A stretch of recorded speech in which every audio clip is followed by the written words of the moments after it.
So in this video today, what I want to talk about is having an element of equilibrium within your program, so having an element of balance. What people don't realize is the flip side of control is release.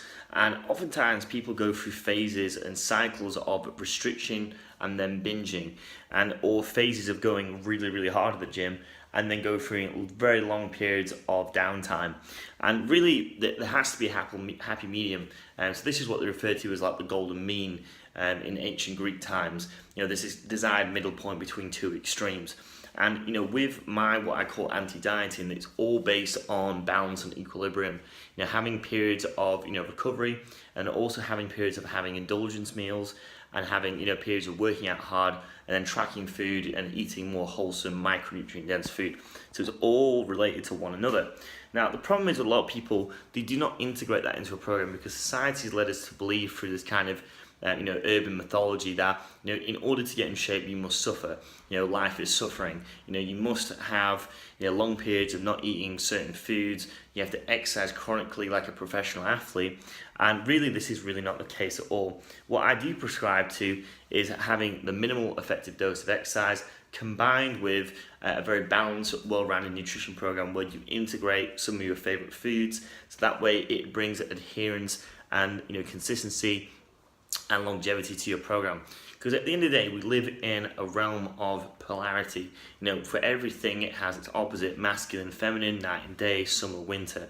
There's all balance going on, and everything is in almost perfect symmetry. And when you do not have that with your program, so for example, if you do not allow yourself to have certain foods, if you do not allow yourself to have periods of downtime and stuff like this, where you're always on, you're having the 5 foods that work, chicken breasts, oatmeal, brown rice, broccoli, sweet potato, bananas on occasion, stuff like this, and then you're exercising 30 or 40 hours a week and stuff like that, where you're turning exercise now into a full-time job. It doesn't leave a lot of time to recover, doesn't actually leave a lot of time for a social life. Your mental health takes a massive impact because you're obsessing now and compulsively exercising, obsessing over food and stuff like this. So you have to have that integrated into your program. Most people do not. The reason being is because like I said, we've been led to believe that we have to suffer in order to get in shape, that the two go hand in hand.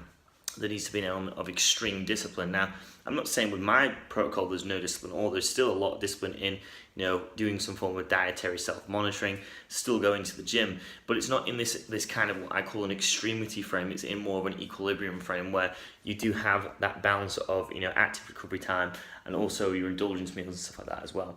So if your program does not include that, what I recommend is get in contact with me, give us a message if you have any questions at all. If you're looking to have some kind of consultation, or you're looking to maybe consult me or anything like that, then give me a message and I'll show you how to integrate that into your program. It's very, very easy, and a lot of people do not do it, but in the long run, that is the thing that actually brings adherence to someone's program. The longevity, the consistency of it, which brings better results over time.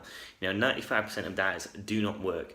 A lot of people who go onto a diet, at least 50% of them come off a diet within the first couple of years, and if anything, around 30-50% of them actually become pathological dieters, where they're always dieting, they never seem to get off it. So hope you guys enjoyed that video. Any questions, let me know, and have a good day.